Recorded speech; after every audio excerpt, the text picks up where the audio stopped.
yang sahih, Nabi Isa Al-Masih nanti akan turun lagi, tidak membawa risalah yang baru, tapi meluruskan risalah Islam ini yang telah banyak ditinggalkan oleh masyarakat. Bahkan ada hadis menjelaskan beliau akan membunuh Nabi, mematahkan kayu-kayu salib, lalu melaksanakan haji dan umrah mengikuti syariat Nabi Muhammad, bukan membawa agama baru.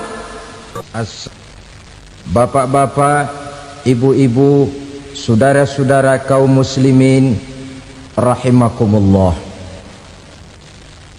Pada pertemuan yang lalu sudah saya jelaskan bahwa hidup selalu berakhir dengan kematian. Apabila datang kematian menimpa seseorang, datanglah kiamat baginya. Itu yang disebut dengan kiamat kecil. Hakikatnya mati adalah perpindahan dari kehidupan di dunia ini menuju kehidupan di alam barzakh.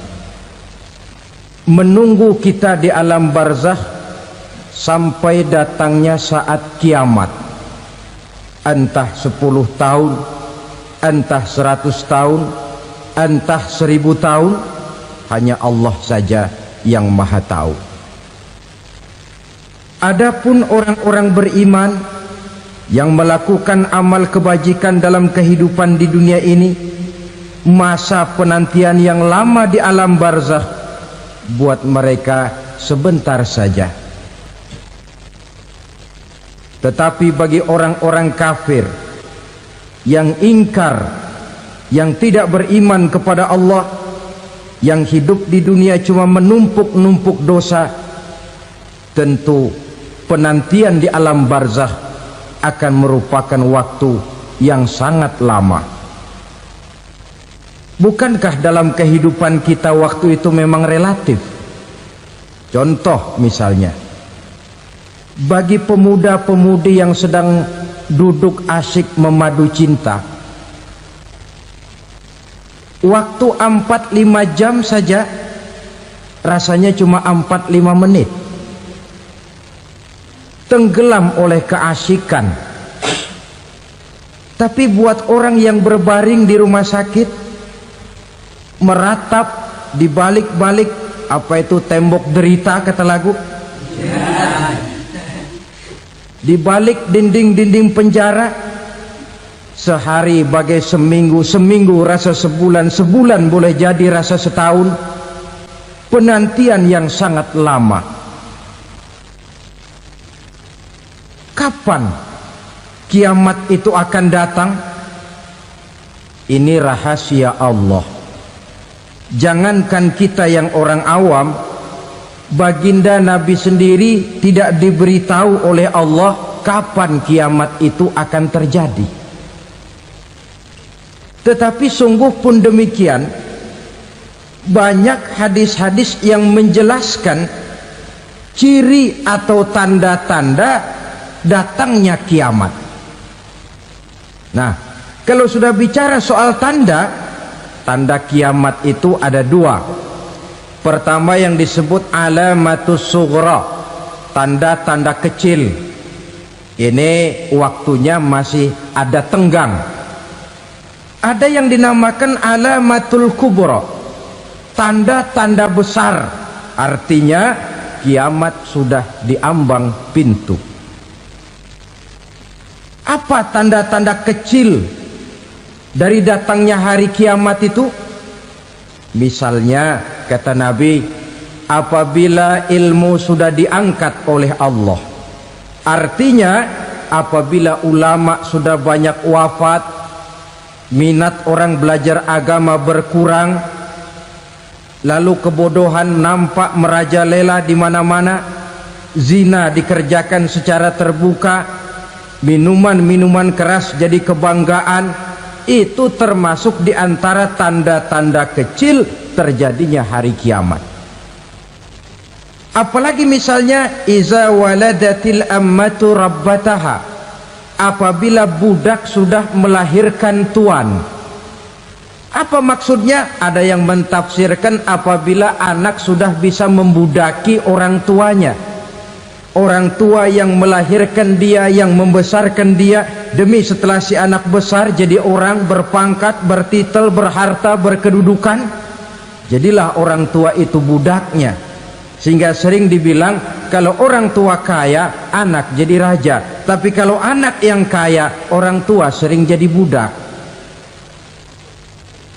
Apalagi munculnya fitnah yang bergelombang, timbul perang antara dua bangsa yang besar, waktu berjalan terasa sangat pendek sekali. Itu merupakan tanda di antara tanda-tanda kiamat. Termasuk di dalamnya sulit membedakan mana laki, mana perempuan. Kan kalau tanda-tanda kayak begini sekarang sudah banyak kita lihat kan. Ulama banyak wafat, penggantinya sulit. Zina dikerjakan berterang-terangan, minuman keras jadi kebanggaan, banyak anak membudaki orang tuanya, sulit membedakan mana laki mana perempuan. Kadang-kadang dari belakang kita lihat perempuan bener, begitu kita colek nengok jenggotan.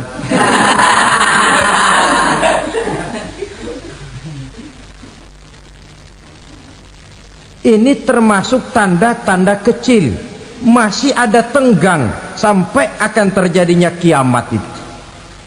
Nah, yang dimaksud dengan tanda-tanda besar, ini tanda besar artinya kiamat sudah diambang pintu. Pertama, matahari terbit dari sebelah barat. Apabila matahari sudah terbit dari arah sebelah barat, tertutuplah sudah pintu taubat. Bersabda Nabi kita, la taqumus sa'atu hatta tatlu'a syamsu min maghribiha. Tidak akan datang hari kiamat sampai matahari terbit dari arah sebelah barat. Fa iza tala'at, manakala matahari telah terbit dari arah sebelah barat, wara'ahan nasu, manusia banyak menyaksikan itu, amanu ajma'un, mereka pun lalu beriman. Yang tadinya kafir, yang tadinya ingkar, yang tadinya membangkang, setelah melihat matahari terbit dari sebelah barat, buru-buru beriman, berlomba-lomba mengucap dua kalimat syahadat. Tapi apa yang terjadi? Kata Nabi, wadzalika hina la yanfa'u nafsan imanuha lam takun amanat min qabl. Hari itu adalah hari yang iman sudah tidak berguna lagi bagi seseorang apabila sebelumnya memang dia tidak pernah beriman. Au kasabat fi imaniha khaira, atau beriman tetapi tidak pernah melakukan kebajikan di dalam keimanannya itu. Hari yang sudah kasib, hari yang sudah terlambat, beriman tidak akan ada gunanya lagi. Ini pelajaran buat kita. Sebelum sang surya terbit dari sebelah barat, sebelum nafas sampai di tenggorokan, artinya pintu taubat masih terbuka. Kalau dua hal itu sudah terwujud, nafas sudah sampai di kerongkongan atau matahari sudah terbit dari arah sebelah barat, tertutuplah sudah pintu taubat. Tak ada lagi gunanya pangkat, jabatan, harta, bahkan beriman pun dalam suasana macam itu too late, kata orang Kulon. Sudah terlambat. Matahari terbit dari arah sebelah barat, itu tanda besar, artinya kiamat sudah diambang pintu. Lalu apalagi tanda besar? Munculnya Dajjal. Dajjal artinya pendusta-pendusta yang menyesatkan manusia. Ada dua macam Dajjal, saudara. Ada Dajjal kecil, ini Dajjal kelas teri. Kalau ini sejak zaman Rasulullah sudah ada itu, tiap zaman ada. Di zaman Rasulullah misalnya ada yang bernama Aswad al-Unsi dari Yaman, ada yang namanya Musailamah al-Kazzab dari Yamamah, Ada yang namanya Ibnu Sayyad dari Madinah. Ini dajjal-dajjal di zaman Rasul. Musailamatul Kazab memproklamirkan diri jadi nabi, dia di zaman Rasul masih hidup. Ini dajjal zaman Nabi. Di zaman sahabat muncul dajjal-dajjal. Di zaman kita sekarang ini dajjal-dajjal pun gentayangan. Dajjal-dajjal kelas teri. Kerjanya mendustakan manusia, menyesatkan manusia, memalingkan manusia dari jalan yang benar dan diridhoi oleh Allah Subhanahu wa taala. Adapun yang merupakan tanda besar dari datangnya kiamat, dajjal-dajjal kelas kakap, pembohong-pembohong besar yang menyesatkan masyarakat manusia berpaling dari jalan Allah mengikuti jalan mereka. Apa sih ciri dajjal itu? Kata Nabi dalam hadis Bukhari Muslim, "Inna dajjala", sesungguhnya yang namanya dajjal itu yakhruju, satu saat akan muncul mendekati hari kiamat. Wa inna ma'ahu ma'an, si dajjal ini membawa air. Wa naran, dan juga membawa api. Dua simbol. Di tangan yang satu dia bawa air, di tangan yang satu dia bawa api. Wa ammal ladzi yarahu an-nasu ma'an fanarun, adapun yang orang banyak lihat air, hakikatnya adalah api. Yang dilihat api, hakikatnya adalah air. Oleh sebab itu, kalau api yang ditawarkan, ambillah air. Kalau air yang ditawarkan, pilihlah api. Maksudnya apa ini? Ini bahasa simbol, saudara-saudara. Dajjal bicaranya seolah-olah untuk kepentingan manusia, menawarkan surga. Surga yang dia tawarkan hakikatnya neraka. Hai manusia, kalau kau mau bahagia, jangan dekat-dekat dengan agama. Sholat itu tidak efektif dan efisien, tidak produktif dari segi ekonomi itu. Menghadiri majelis taklim cuma buang-buang waktu. Tahajud, tasbih, tahlil, baca Quran, apa itu? Pekerjaan mubazir saja. Hidup ini cuma sekali, masa yang cuma sekali, manfaatkan dengan sebaik-baiknya.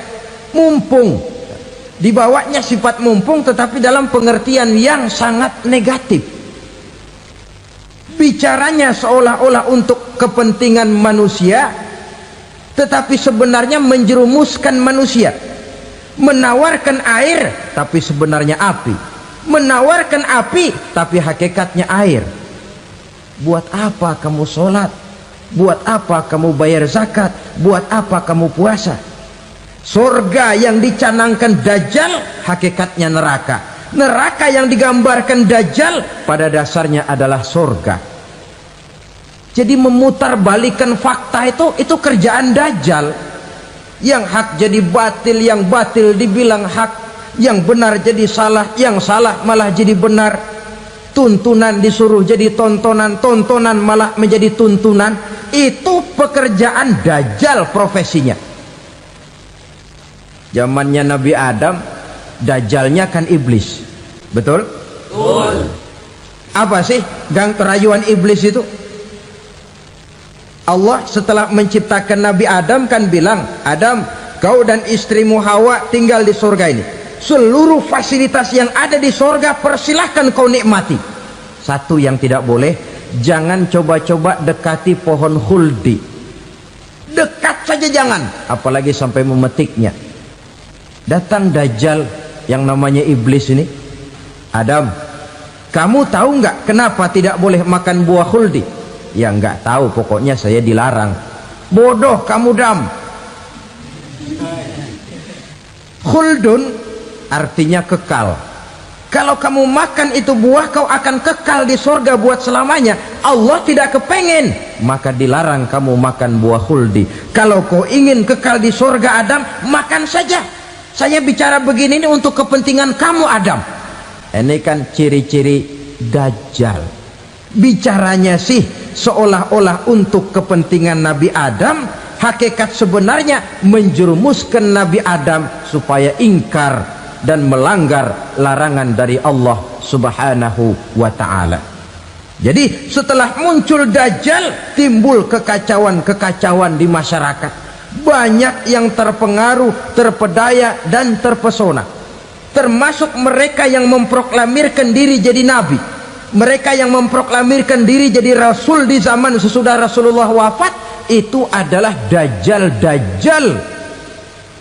Maka saya ingatkan, kalau di zaman kita sekarang ini ada orang ngaku jadi nabi, ada orang ngaku jadi rasul, biar bahasa Arabnya kental,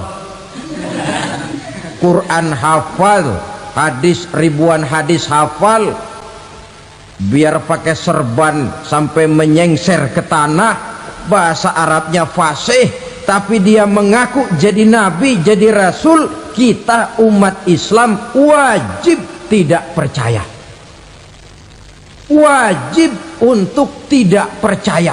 Itulah dajjal zaman kita sekarang ini. Tidak mustahil mereka datang mempengaruhi orang awam supaya berpaling dari Rasulullah, mengikuti mereka. Nah, di akhir zaman nanti, mendekati hari kiamat, dajjal ini muncul, dajjal kelas kakap, menyesatkan masyarakat manusia untuk berpaling dari Islam, mengikuti seruan mereka. Apalagi di antara datangnya kiamat itu, tanda yang besar itu, turunnya Nabiullah Isa Al-Masih, putra Maryam.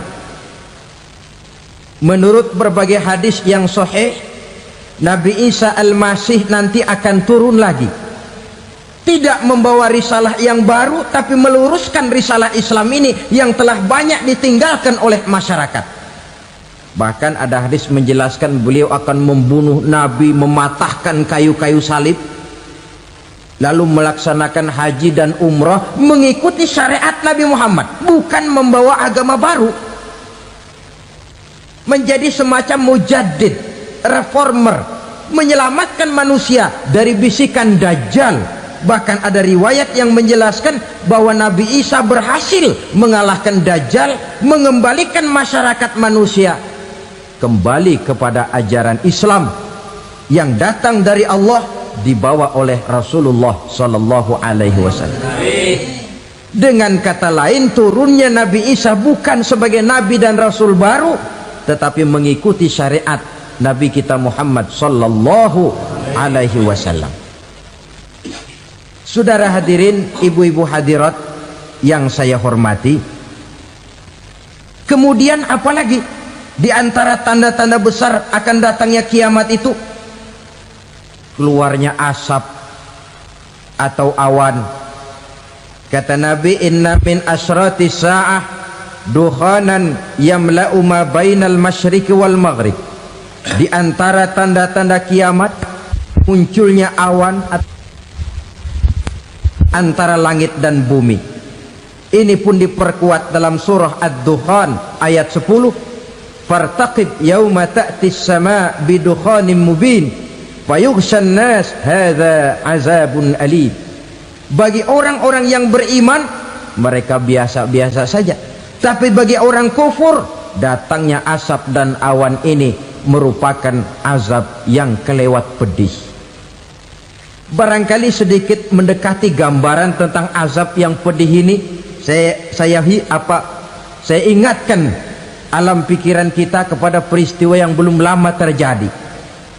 Pernah dengar berita bocornya reaktor nuklir di Chernobyl, Uni Soviet? Pernah dengar? Nah, bocornya reaktor nuklir di Chernobyl yang mengakibatkan ratusan bahkan sangat mungkin ribuan nyawa. Cuma satu reaktor. Bagaimana kalau seluruh cadangan nuklir yang dimiliki oleh para negara adik kuasa ini diledakkan? Bahkan yang konon menurut catatan cadangan nuklir yang dimiliki bersama oleh Amerika dan Rusia sekarang ini sudah sanggup memusnahkan 6 miliar manusia, 1,5 kali lebih banyak dari jumlah manusia yang nongkrong di permukaan bumi ini. Saudara-saudara hadirin yang saya hormati, lalu saat mendekati hari kiamat, apalagi tandanya setelah Nabi Isa wafat, pada saat turunnya yang kedua kali, lalu Allah meniupkan angin sejuk, semua orang-orang beriman, orang-orang baik wafat, sehingga penghuni bumi ini cuma tinggal lagi terdiri dari orang-orang kafir. Tidak ada lagi di bumi ini yang bisa mengucapkan Allah. Sehingga dalam hadis qudsi itu ada keterangan, innallaha azza wa jalla yaqulu li Israfil, Allah pernah pesan kepada malaikat Israfil, kata Allah, Israfil, idza sami'ta qailan yaqul Allah Allah fa akhirin nafah 40 sanatan ikraman liqailiha. Hai Israfil, apabila kau dengar di permukaan bumi masih banyak orang yang mengucapkan Allah Allah, maka tunda sangkakala kiamat itu 40 tahun. Untuk apa? Ikraman liqailiha, menghormati orang yang mengucapkan Allah Allah itu. Wah, jadi karena sekarang masih banyak yang mengucapkan Allah, besar hatilah kita, masih jauh kiamat itu. Tapi jangan lupa, kiamat pribadi, kiamat kecil itu yang nggak kita sangka-sangka. Ajal datang mencabut nyawa, itu kiamat pribadi, dan itu yang pasti kita hadapi, dan itu yang membuat kita tidak boleh bersikap main-main di dalam kehidupan sekarang ini. Saudara hadirin yang saya hormati, tidak ada lagi orang-orang muslim, seluruh penduduk dunia ini kafir. Lalu terciptalah struktur sosial yang berlandaskan prinsip hidup semau gue. Bakal terjadilah prinsip di mana yang kaya menyantap yang miskin, yang kuat menindas yang lemah. Hidup sudah bagaikan di rimba belantara, berlaku hukum rimba, siapa yang kuat dia yang menang, siapa yang lemah menjadi mangsa. Timbul kekacauan, maksiat merajalela, munkarat menjadi-jadi, sehingga isi bumi ini penuh dengan segala macam perbuatan dosa. Tidak ada perlunya lagi alam diperpanjang temponya. Datang saat yang sudah dijanjikan oleh Allah Azza wa Jalla, maka terjadilah yang disebut kiamat kubra, kiamat besar, kiamat ancur-ancuran. Bagaimana kejadian ini dimulai? Dalam surah Az-Zumar ayat 68, Allah Subhanahu wa taala berfirman, wa nufikha fis suri fasa'iqa man fis samawati wa man fil ardi illa man sya'allahu. Maka manakala ditiuplah sangkakala, terkejutlah seluruh yang ada di langit dan seluruh yang ada di bumi. Bila saat kiamat datang, Allah perintah malaikat Israfil, Israfil, tiup sangkakalamu. Ditiuplah sangkakala oleh malaikat Israfil. Yang akibat daripada tiupan itu, seluruh yang ada di langit, seluruh yang ada di permukaan bumi terkejut. Yang ada di langit siapa? Malaikat kan. Bayangin aja kalau malaikat kaget, apalagi kita. Terkejut seluruh makhluk yang ada di bumi, yang ada di langit mendengar suara sangkakala itu. Bunyinya tidak sanggup kita bayangkan dahsyatnya. Ledakan nuklir, ledakan neutron, belum apa-apa ketimbang bunyi sangkakala malaikat Israfil ini. Nah, lalu mendengar bunyi sangkakala ini, gemparlah makhluk, kacaulah alam. Bumi gempa, planet-planet bertabrakan, gunung meletus, air laut tumpah ke darat, angin topan bertiup, halilintar menyambar, lalu semua yang bernama hidup mati total. Mati bareng tanpa persiapan. La haula wala quwata illa billah. Saya kadang-kadang dalam tafakur bermohon, ya Allah, mudah-mudahan saya enggak nemuin kiamat beneran. Ngeri. Tidak bisa kita bayangkan macam apa suasana seperti itu. Allah saja banyak memberikan gambaran, misalnya Al-Qari'ah, wa mal qari'ah, wa ma adraka mal qari'ah. Kejadian yang menggemparkan. Tahukah kamu apa kejadian yang menggemparkan itu? Yauma yakunun nasu kal farasil mabsus wa takunul jibalu kal ihnil manfus. Pada saat itu manusia berterbangan bagai kupu-kupu, gunung berterbangan seperti kapas ditiup angin. Gunung saja macam kapas, konon lagi manusia. Kematian total, mulai semut sampai gajah mati, jin mati, iblis mati, malaikat mati. Malaikat saja mati. Saudara hadirin yang saya hormati, kematian total yang tanpa persiapan. Orang bilang, Pak, kalau mati bareng begitu yang repot malaikat maut dong ya, cabut sana, cabut sini. Itu kalau menurut logika kita, mestinya begitu menurut logika. Tapi logika juga yang nggak perlu serepot itu. Sebab untuk mematikan listrik di wilayah DKI, di wilayah Jakarta, nggak perlu tiap rumah didatengin, matiin, ya lama. Cukup dari kantor pusatnya saja PLN, tekan satu tombol, gelaplah seluruh Jakarta. Saudara hadirin yang saya hormati, kematian total. Lalu setelah kematian total, planet-planet juga mati, dalam arti tidak bergerak dan beredar. Angin mati, dalam arti tidak bertiup. Air mati, dalam arti tidak ada riak gelombang. Pokoknya semua mati.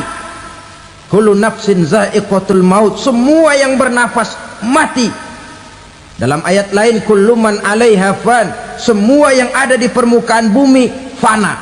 Yang kekal cuma Allah Subhanahu wa ta'ala. Yang paling belakang mati malaikat maut dan malaikat Israfil. Tapi mati juga sesuai dengan janji Allah. 40 lamanya. Tidak dijelaskan oleh Abi Hurairah 40 jam, apa 40 hari, apa 40 tahun. Hadis-hadis cuma menyebutkan 40 saja. Sunyi alam, yang tinggal cuma Allah saja lagi. Ketika itu Allah berseru-seru, katanya, limanil mulkul yauma, siapa para penguasa hari ini? Mana itu raja-raja dan penguasa yang dulu mengaku jadi Tuhan? Fir'aun, mana Fir'aun sekarang? Yang dulu jadi raja, merasa berhasil, sombong, lalu tidak mau turun-turun dari kekuasaannya, sampai kepada puncak kekurang ajarannya mengangkat diri jadi Tuhan. Mana itu Fir'aun? Namrus, mana sekarang Namrus? La ilaha illa ana, ternyata tidak ada Tuhan lain selain daripada aku, kata Allah. Proses kemudian, saudara-saudara, turunlah hujan dari langit, 40 lamanya hujan itu. Tidak jelas juga 40 jam apa 40 hari. Setelah air turun membasahi, datanglah tiupan sangkakala yang kedua. Semua yang bernama mati bangkit dari kuburnya masing-masing. Ini yang disebut Yaumul Ba'thi, hari kebangkitan. Allahu Akbar. Pada saat kita bangkit dari kubur kita masing-masing, kumpul di padang mahsyar namanya. Bayangin aja, saya sendiri nggak sanggup bayangin. Manusia sejak zaman Adam sampai zaman kiamat kumpul bareng di tempat sama. Berapa banyaknya itu?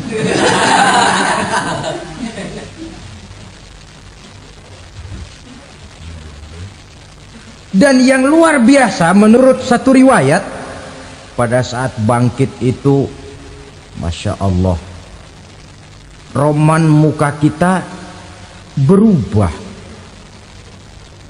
disesuaikan dengan amalan kita waktu di dunia ini.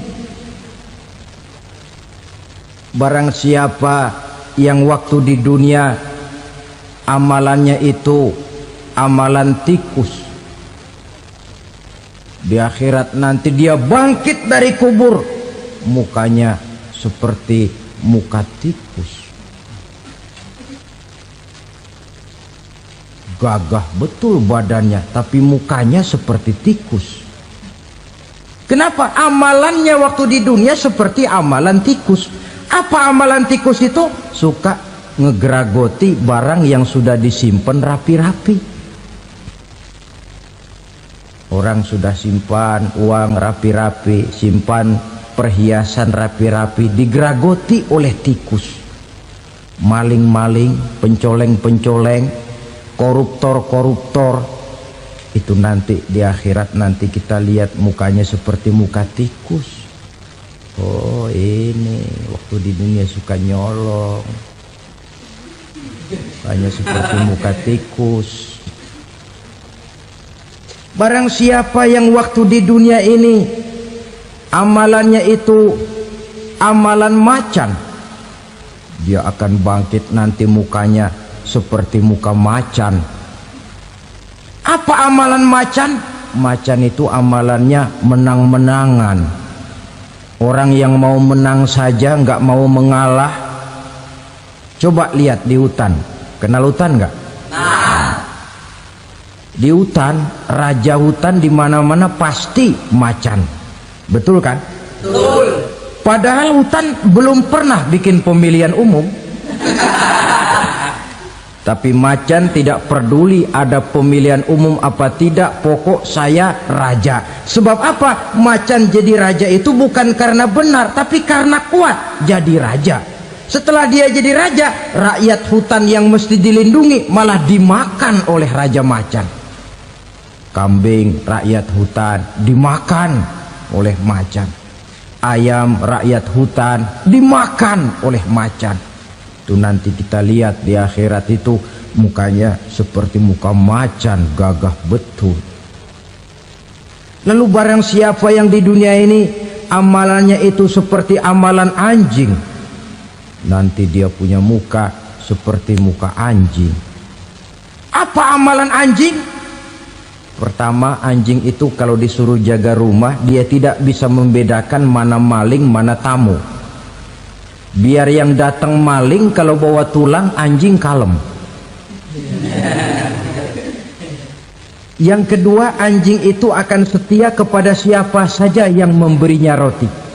Siapa yang memberinya roti, itulah majikannya. Apa kata majikannya pasti dia laksanakan. Soal benar atau salah dia tidak peduli. Setelah anjing dapat roti, dia tidak punya pilihan lain kecuali bilang, abdi mah kumaha juragan wae ayeuna mah.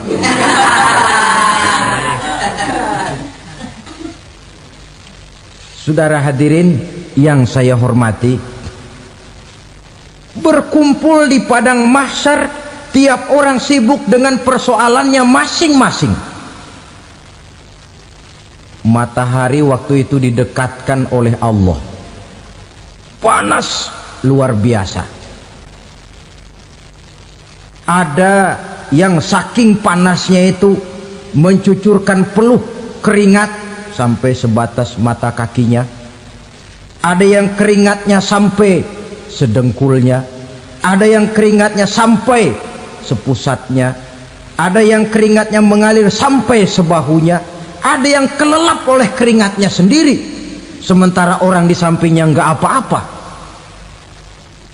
Bergantung lagi amalan dia waktu di dunia ini. Saudara-saudara,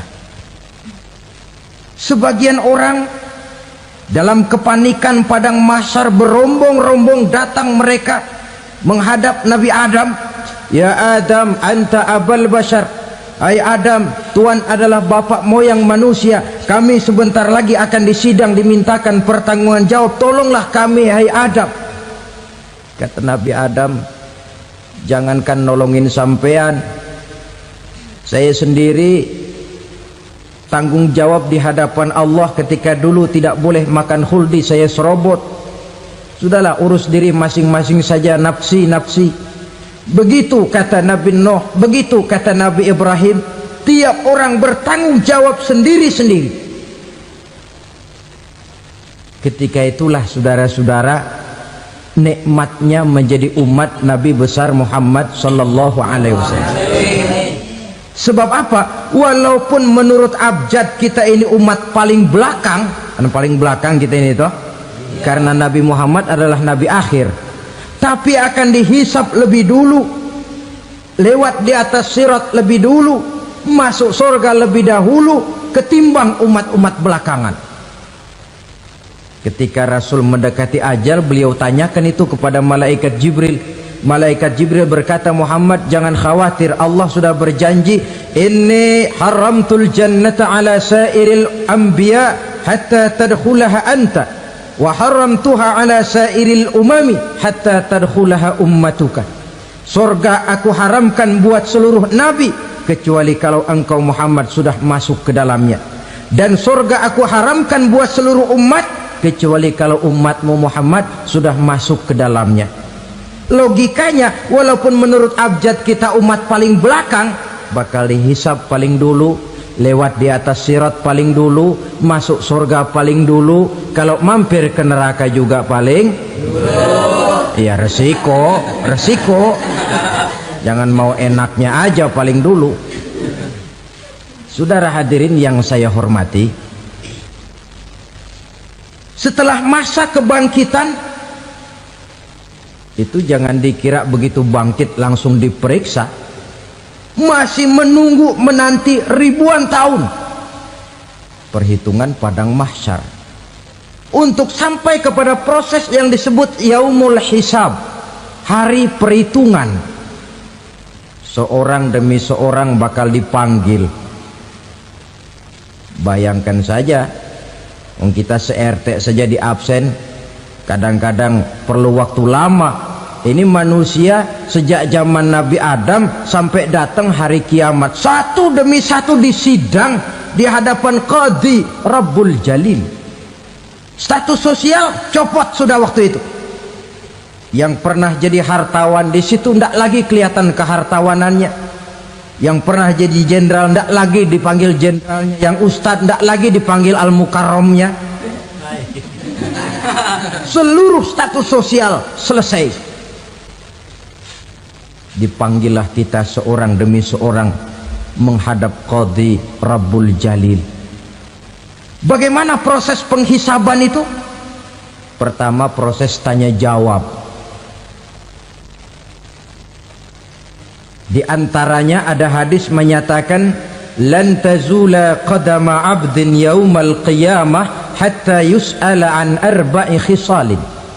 Besok di hari kiamat tidak akan bergeser telapak kaki seorang hamba sampai dia ditanya lebih dulu tentang 4 persoalan. Tentang ilmunya, kemana ilmu itu diamalkan. Tentang umurnya, di mana umur itu dihabiskan. Tentang masa mudanya, kemana masa muda itu dipakai. tentang hartanya, dari mana harta itu didapat dan kemana harta itu dibelanjakan. Ini termasuk proses tanya jawab. Jadi kalau istilah pengadilan dunia, nama Fulan bin Fulan, kamu waktu di dunia diberikan umur panjang untuk apa? Pernah mengalami masa muda, kemana kau habiskan masa remajamu? Kau diamanahkan ilmu, dengan apa ilmumu kau amalkan? Kau diberikan harta, dari mana harta kau dapat, kemana kau belanjakan? Tak seorang pun yang bisa mungkir. Sebab apa? Dikala itu yang menjadi saksi bukan orang. Yang menjadi saksi adalah seluruh anggota badan kita. Tangan bicara, kaki jadi saksi terhadap seluruh amalan yang pernah kita kerjakan pada saat kehidupan di alam dunia ini. Selesai proses tanya jawab, lalu diperlihatkan buku catatan kita waktu hidup di dunia ini. Jangan lupa Allah itu menyiapkan 2 superkomputer kepada kita. Sebelah ditempelin sebelah kanan, yang sebelah tempelin di sebelah kiri. Komputer itu namanya Raqib dan Atid, 2 malaikat yang apabila baik kita lakukan, refleks saja akan menulis kebajikan kita. Jahat kita kerjakan, akan tertulis. Catatan itu nanti diperlihatkan kepada kita. Waduh, alangkah malunya pada saat diperlihatkan catatan kita, buku rapot kita merah melulu. Barangkali diperiksa sambil diomelin, brengsek lo. Buku merah melulu begini, bagaimana waktu hidup di dunia? Tidak cukup diperlihatkan buku catatan kehidupan, rekaman kehidupan. Rekaman kehidupan kita secara utuh sejak terlahir sampai ajal datang merenggut nyawa. Barangkali mirip dengan video sekarang ini, di mana terekam dengan baik seluruh kegiatan kita sejak yang sekecil-kecilnya sampai kepada yang sebesar-besarnya. Untuk kemudian kita pun menerima balasan. In khairan fa khairun wa in syarran fa syarrun. Kalau baik ya baik balasannya, kalau jahat ya jahat juga balasannya. Catatan-catatan kita diberikan. Kalau banyak kebajikannya diberikan di tangan kanan dengan cara yang halus. Kalau banyak kejahatannya diberikan dari sebelah kiri atau dilempar dari belakang. Itulah sebabnya sejak di dunia ini kita sudah mohon kepada Allah, ketika berwudu membasuh tangan kanan, apa kita bilang? Allahumma a'tini kitabi biyamini wa hasibni hisaban yasira. Ya Allah, berikan saya kitab di tangan kanan, dan kalau saya memang perlu dihisap, hisaplah saya yang seringan-ringannya. Tangan kiri berlindung kita kepada Allah, jangan sampai diberikan kitab di tangan kiri atau dari arah sebelah belakang. Wa a'udzubika an tu'tiya kitabi bishimali aw min wara'i zuhri, dari arah sebelah belakang. Na'udzubillah min dzalik. Setelah selesai lewat proses penghisaban, lewat mizan, timbangan, maka yang sudah selesai dihisab itu bergeraklah menuju sirat, jembatan yang terbentang menuju surga melalui neraka. Saudara-saudara, panjangnya perjalanan sirat itu memakan waktu ratusan tahun. Tetapi orang yang lewat di atas sirat pun macam-macam, bergantung amalannya ketika di dunia ini. Ada yang lewat di atas sirat itu kal barkil khatib, seperti kilat yang menyambar, lep, sudah sampai dia di surga. Cepat bukan main. Ada yang lewat di atas sirat itu seperti orang lari-lari. Ada yang lewat di atas sirat itu seperti orang jalan biasa. Ada yang sambil merangkak, ada yang sambil ngesor, ada yang sambil gelayutan, ada yang selamat sampai ke ujung ke surga, ada yang tergelincir jatuh masuk ke dalam neraka, bergantung amalannya dalam kehidupan di dunia sekarang ini. Tiap kita akan melewati yang namanya sirat ini. Saudara-saudara kaum muslimin yang saya hormati,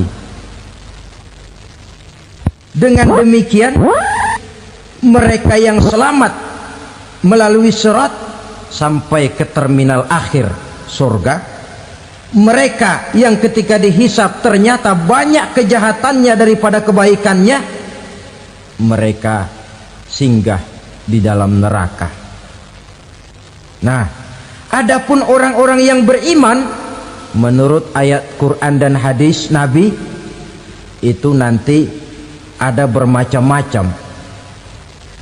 Ada orang beriman itu yang dimasukkan surga, ada orang beriman itu yang dimasukkan ke dalam surga, ada orang beriman itu yang disebut penduduk surga. Kenapa lain-lain, Pak? Karena waktu di dunia amalannya juga lain-lain. Ada orang beriman yang masuk surga, ini paling murah tiketnya. Mau masuk surga? Kata Nabi begini, ma min abdin qala la ilaha illallah thumma mata ala dhalik illa dakhalal jannah. Kalau seorang hamba sudah mengucap dua kalimat syahadat, dia yakin dengan kebenaran kalimat itu sampai matinya, orang itu akan masuk surga. Abi Dzar yang waktu itu diajak bicara heran, ya Rasul kok gampang betul? Iya, walaupun orang itu mencuri, iya, walaupun orang itu berzina, iya, biar dia mencuri, biar dia berzina, kalau dia sudah mengucap dua kalimat syahadat, dia yakin dengan kebenaran kalimat itu sampai matinya, itu orang akan masuk surga. Jadi masuk surga cukup dua kalimat syahadat, yakin sampai mati, masuk surga. Itu perkara masuk. Tapi kalau pertanyaannya diterusin, masuknya kapan, Pak? Nah, ini lain lagi urusannya. Sebab ada yang masuknya itu langsung, ada yang mampir dulu. Di sana tempat cuma dua, kalau tidak surga, neraka. Mau ke surga tapi mampir dulu, yang mampirnya jelas di neraka. Kenapa? Dalam hadis qudsi ada riwayat, nanti itu di akhirat, setelah Allah selesai mengatur penduduk surga masuk surga, yang neraka masuk neraka, Allah berkata kepada malaikat Malik, malaikat Malik, labaik ya Allah, itu bajingan-bajingan tengik, manusia-manusia durjana yang waktu di dunia tidak mau sujud, jauh dari ulama, gemar melakukan yang munkarat dan maksiat, hidup di tengah masyarakat selalu jadi bibit keonaran, kufur, sudah masuk neraka semua. Sudah ya Allah. Nah, kalau sudah, coba sekarang kamu masuk, Malik. Saya, iya, masuk neraka. Mau apa ya Allah? Kata Allah, akhriju minan nar man kana fi qalbihi misqala habbatin min khardalin min iman. Kau masuk neraka, cari di dalam neraka orang-orang yang ada imannya walaupun kecil sebesar biji zarah, angkat mereka keluar. Masuk malaikat Malik ke neraka, cari orang yang ada imannya, korek-korek. Ya repot, udah pada gosong. Yang ada imannya diangkat ke atas, yang ada imannya diangkat ke atas, lalu dimandikan di Nahrul Hayat, namanya sungai kehidupan di akhirat nanti. Cakep lagi rupanya, bersih lagi wajahnya, apel di hadapan Allah. Kata Allah, bagaimana mas? Kapok nggak sampean? Kapok ya Allah. Nah, kalau kapok, idhab fadkhulil jannah, pergi masuk surga sana. Berangkat mereka ke surga. ketemu sama temen-temennya yang udah sampai lebih dulu, yang nggak pakai mampir lagi. Terjadi dialog. Kata teman-temannya yang udah pada nyampe duluan, "Mas, iya, emang baru sampai?" "Oh, saya baru sampai." "Memang mampir di mana dulu, Mas? Kita sudah lama sampai di surga." Saudara buka surah Al-Muddatsir ayat 34-35. "Ma salakakum fis saqar?" Kenapa kamu mampir di neraka Saqar? Qalu lam nakum minal musallin.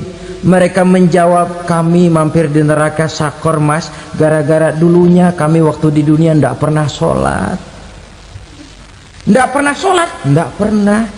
Kan rumahnya dekat masjid. Cuma dekat doang, Mas. Sholat mah enggak saya. Enggak pernah ngasih makan fakir miskin, enggak pernah hadir di majelis taklim, pendeknya enggak pernah melakukan kebajikan, maka saya pun mampir di neraka Saqar. Untung betul saya punya iman, Mas, sedikit. Waktu hidup di dunia dulu saya pernah mengucap 2 kalimat syahadat, sekali-kalinya waktu mau kawin. Masya Allah. Untung saja kawin, kalau nggak kawin polos.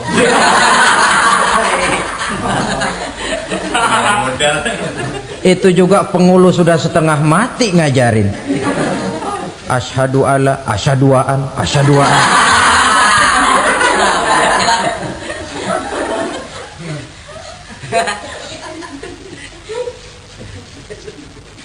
Ini namanya masuk surga, ada mampir dulu. Ada pula orang mukmin itu yang dimasukkan surga. Namanya dimasukkan kan terima beres. Saya masuk ke rumah, jalan sendiri, cari tempat sendiri. Saya dimasukkan ke dalam rumah, terima beres, pokok ada di dalam, itu dimasukkan namanya. Nggak pakai mampir. Tapi tentu tiketnya lebih mahal ketimbang yang pertama tadi. Apa kata Allah? Innal ladzina amanu wa amilus salihat la ukaffiranna anhum sayyi'atihim wa la udkhilannahum jannah. Sesungguhnya orang-orang yang beriman kemudian beramal soleh, kami hapuskan segala dosa dan kesalahannya, kami masukkan mereka ke dalam surga. Lihat ayatnya, Allah yang memasukkan, kita yang dimasukkan. Tidak pakai transit, tidak usah mampir. Cuma tidak cukup syahadat, tidak cukup amanu, tapi diiringi dengan wa'amilus salih. Iman, amal. Tidak cukup syahadat, lalu dibuktikan dia sholat, dia zakat, puasa, lalu dia melakukan berbagai macam kebajikan. Ini yang menyebabkan dia tidak pakai mampir di tempat yang bernama Saqar. Lalu ada pula orang mukmin itu yang disebut penduduk sorga. Wah, ini sudah VIP ini. Ashabul jannah, penduduk sorga. Siapa mereka? Kata Allah, innal ladzina amanu summa istaqamu fala khaufun alaihim wala hum yahzanun ulaika ashabul jannah hum fiha khalidun. Sesungguhnya orang-orang yang beriman lalu istiqamah, tetap dalam melaksanakan perintah Allah, tidak goyang, tidak labil tapi stabil, istiqamah, mereka tidak takut dan tidak bersedih hati. Merekalah penduduk surga. Iman, istiqamah. Tidak punya duit sembahyang, banyak duit sembahyang.